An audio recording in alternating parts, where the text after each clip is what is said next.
두 번째 아담이라는 두 번째 아담 예수라는 제목으로 말씀 전할 때에 많은 은혜 받으시기 바랍니다. 오늘의 핵심 주제는 주님께서 우리에게 생명의 문을 열어주셨다.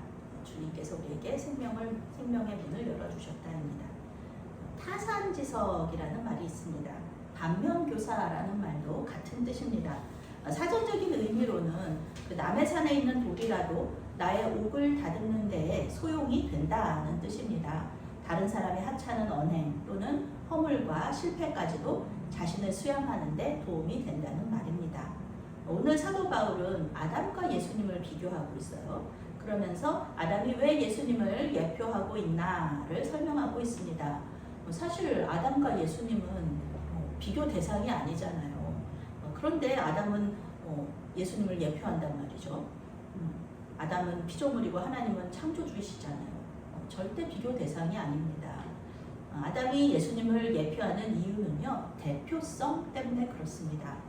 아담은 죄인을 대표하고요, 예수님은 의인을 대표합니다. 아담은 하나님처럼 되고 싶어서 말씀에 불순종했다가 죽음을 이 세상에 가져온 첫 번째 사람이고요. 예수님은 하나님의 말씀에 순종하셔서 생명을 이 세상에 가져온 첫 번째 사람이라는 것입니다. 그런 점에서 아담이 예수님을 예표한다라고 할 수가 있겠습니다. 빛가운 교회 서기령 목사님이 로마서 강해 그 설교집을 쓰셨는데요. 그 제목이 구원의 절정 로마서입니다. 이 목사님은 아담이 죽음으로 들어가는 문을 열었다면 예수님은 생명으로 들어가는 문을 열었다, 이렇게 쓰고 있습니다. 하나님께서 악을 창조하셨는지 어떤지에 대한 그 학자들의 의견이 분분해요. 그런데 사도 바울은 이 문제에 대해서 속 시원하게 답해주지는 않아요. 그렇지만 악이 어떻게 이 세상에 들어왔는지는 말해주고 있어요. 그것은 죽음이라는 결과로 이어지게 되는데 그 악이 이 세상에 들어오게 된 이유가 바로 아담이 하나님의 말씀에 불순종했기 때문이다 라는 것입니다. 아담은 선악을 알게 하는 나무의 열매를 먹지 말라, 이 하나님의 명령에 불순종했어요. 그 악의 근원, 그 죄의 근원, 그것은 하나님처럼 되고 싶은 죄성에 있습니다. 나는 하나님의 피조물인데 내가 하나님이 되고 싶어 하는 거예요. 그 아담의 죄성이 우리한테까지 계속해서 유산으로 이어져 내려오고 있는 거죠. 나는 아담하고 무슨 상관이야? 나는 아담이 선악을 알게 한 나무 열매 먹은 거랑 내가 지금 왜 아담이 지은 죄 때문에 내가 죽어야 돼? 이렇게 말할 수가 없다는 거예요. 왜냐하면 우리 안에도 아담처럼 하나님처럼 되고 싶다, 내가 하나님이 되고 싶다, 그런 마음이 있기 때문에 그렇습니다. 누구도 자유롭지 못합니다. 아무도 하나님 말씀에 순종하지를 못해요. 하나님이 뭐라고 말씀하시면 그대로 순종해야 되는데 우리가 100% 그러지는 못합니다. 하나님하고 이렇게 충돌한다는 자체, 우리의 영적인 그 하나님과의 전쟁이 있다는 자체가 우리가 하나님처럼 되고 싶어하는 그 마음을 얘기해 주는 것이죠. 하나님의 말씀대로 이제 아담과 그의 후손들은 죄의 삭 때문에 죽게 됩니다. 다 죽어요, 사람은. 원래 하나님은 사람이 죽지 않도록 에덴 동산을 세팅하셨어요. 하나님과 같은 불멸의 존재는 물론 아닙니다. 우리는 흙으로 만들어진 존재예요. 그렇지만 아담이 거하는 에덴 동산에는 생명나무가 있잖아요. 생명나무 열매는 마음대로 따먹어도 되거든요. 그러니까 생명나무 열매를 먹으면은 죽지 않는 거잖아요. 그런데 에덴 동산에서 쫓겨나면서 생명나무 열매 이제 못 먹게 됐어요. 그러니까 죽게 되는 거죠. 아담이 아무리 1000년 가까이 살았다고 해도 죽는 건 죽은 거예요. 아담은 죽었습니다. 아담은 인류를 대표하는 인물로서 모든 사람이 죄를 짓고 죽게 되었습니다. 그 이후로 사람은 다 죽어요.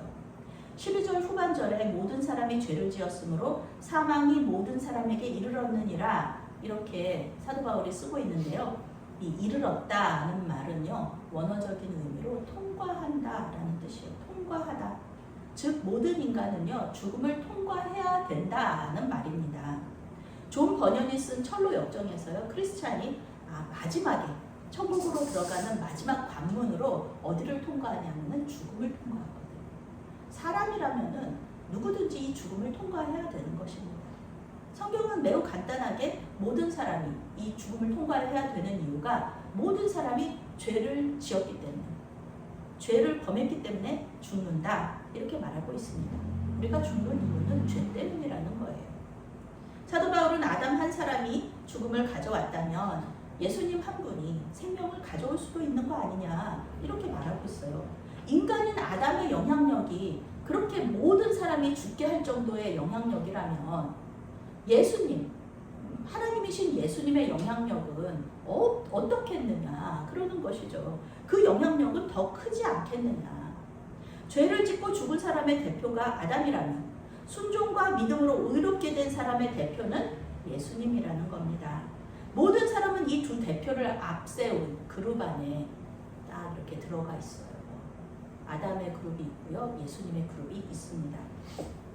예수님을 믿고 생명을 얻든지, 아니면 내가 하나님처럼 되고 싶은 그 죄 때문에 죽음에 이르게 되는지, 육체적인 그 통과해야 되는 죽음이 아니라 영혼의 죽음에 이르게 될지, 그 선택의 문을 우리가 열게 되어 있다는 것입니다.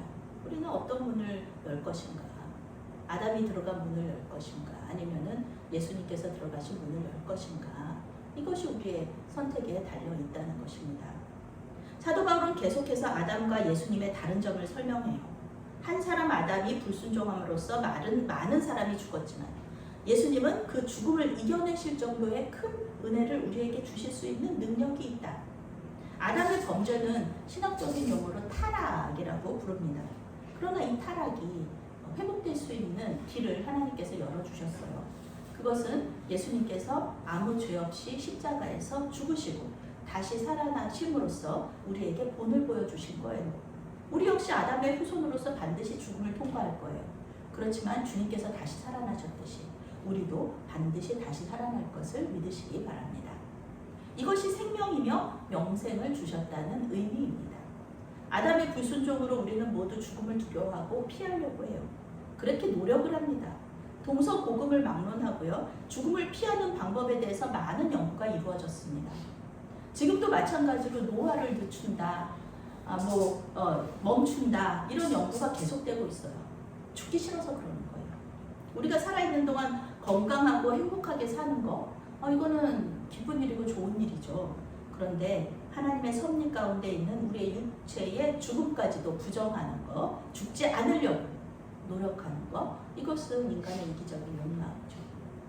결국 인간은 그 모든 노력에도 불구하고 죽을 수밖에 없다. 지금까지 죽었어요. 많은 사람들이, 모든 사람들이 죄의 그 결과로 죽었습니다. 이제 우리는 예수님으로 말미암아 죽음을 두려워할 필요가 없게 되었죠. 가난도 질병도 예수님 안에 있는 우리를 어떻게 할 수가 없습니다. 모든 두려움과 불안은 예수 안에 있는 우리에게 힘을 쓰지를 못해요. 우리는 예수님 때문에 순교하잖아요. 가난을 선택해버리잖아요. 그러니까 죽음도, 이제는 죽음도, 그 다음에 가난도, 질병도, 죄의 모든 결과들이 우리를 어떻게 할 수가 없는 그런 우리의 그런 상태라는 거죠. 죽음을 통과한 후에 우리는 예수님과 함께 왕노를 펼 것입니다. 그래서 그것을 우리는 소망하면서 살고 있는 거죠. 사도 바울은 아담과 예수님을 비교하면서 예수님을 믿음으로써 구원받는다는 복음을 다시 한번 선포하고 있습니다. 아담과 예수님은요, 범죄와 아담, 예수님, 이렇게 사도 바울이 이렇게 나눠놓고 있는데요. 아담 쪽에 죄가 있고요, 불순종이 있고, 사망이 있고, 죄인이 있습니다. 또 이 예수님 쪽에는 은혜가 있고, 순종이 있고, 생명이 있고, 의인이 있고, 이런 것들이 이렇게 딱 나눠져 있는 거예요. 사도 바울은 하나님께서 모세에게 주신 율법의 효용성을 이야기하고 있어요. 우리 인간의 죄성을 얘기하면서. 율법은 무엇이 죄인지를 우리에게 알려주는 좋은 거잖아요. 그런데 하나님처럼 되고 싶은 이 인간들이 율법을 망쳐놓죠. 어떻게 망쳐놓나요? 죄를 더해버려요. 율법을 지키면은 의롭게 되는 건데 율법에다가 죄를 더해요. 율법을 이용해서 예수님께서 오셨을 때 안식일법을 안 지켰다고 예수님을 얼마나 괴롭혔습니까? 얼마나 비난했습니까? 안식일에 예수님이 병 고쳐주신 일, 그것이 왜 비난받을 일이에요? 예수님이 본디오 빌라도에게 재판을 받으실 때요, 유대인들이 그 재판장에 들어오지 않았습니다. 왜냐하면 안식일을 앞두고 있었잖아요. 그러니까 자기들 더럽혀질까봐, 피라도 좀 묻을까봐, 시체라도 만질까봐, 이방인들하고 닫기라도 할까봐 예수님 혼자 그 법정에서 계시고요. 유대인들은 영화에서 보면 나오죠. 전부 다 그 법정 밖에서 예수님 죽이라고, 십자가에 매달라고 그렇게 소리 지르고 있잖아요. 율법이 자꾸 죄를 더하는, 하나님께서 주신 좋은 것을 인간이 망쳐버리는 그런 것들을 우리가 또 율법을 통해서도 볼 수가 있는 것입니다. 우리 예수님의 은혜와 생명력은요, 우리 인간의 수가 얼마든지 상관이 없어요. 우리의 죄가 얼마나 크든지 말든지 상관이 없습니다. 주님의 영향력은요, 모든 사람을 용서해 주실 수 있고요, 모든 사람의 죄, 어떤 크고 무거운 죄라도 다 깨끗하게 해주실 수 있는 그런 능력이 우리 예수님께 있다는 거예요. 그분께서 원하시는 것은 그저 믿음밖에는 없습니다. 믿기만 하면 누구든지 무슨 큰 죄를 지었든지 용서받고 영생을 누릴 수 있다는 것, 그것이 로마서에서 바울이 말하는 복음인 것입니다. 우리는 세상을 살면서 걱정, 근심이 참 많습니다. 저는 이번에 서울연의 미국 연수 프로그램에 이제 선정이 되어서 10월과 11월 2달 동안 미국으로 가게 됩니다. 감사하죠. 하나님 앞에 감사하고 나를 선택해 주시고 또 나에게 하실 일들을 되게 기대가 되기도 합니다. 그런데 저는 미국 가서는 어떻게 해야 될지 그런 걱정은 별로 안 해요. 그런데 이 남겨두고 가는 메아리 교회와 교인들이 참 걱정이 되는 겁니다. 교회 주이면 예수님이시라고 고백하면서도 주일 예배 어떻게 할까?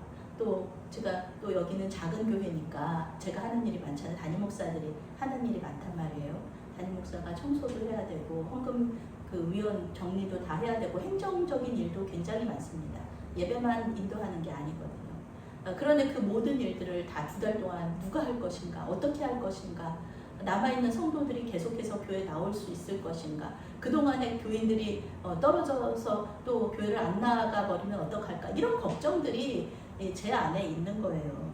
그런데 오늘 성경은요, 이런 삶의 여러 가지 걱정은 아담에게 속한 사람들이 하는 것이지 우리 예수님께 속한 사람들이 하는 것은 아니라고 이야기하고 있는 것입니다.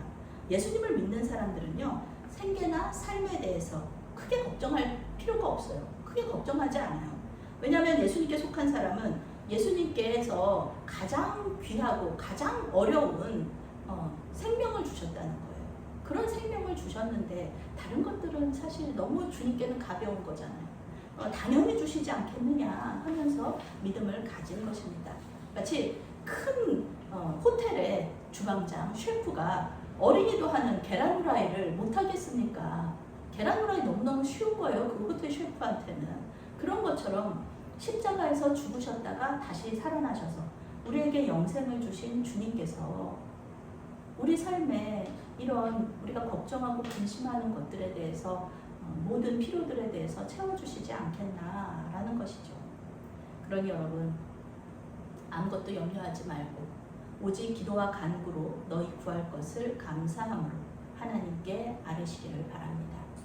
그러면 지각에 뛰어나신 하나님의 평강이 너희들의 마음과 생각을 지키시리라, 이 말씀을 붙잡으시길 바랍니다. 아멘으로 받으시기를 바랍니다. 하나님께서 하실 것을 믿으시고 예수님 안에서 이 땅에서와 또 오는 세상에서 영생의 은혜를 누리시는 저와 여러분이 되시기를 바라겠습니다. 아멘. 사랑의 하나님, 아담에게 속한 자처럼 살지 말고 하나님께 속한 자처럼 살게 하여 주시옵소서.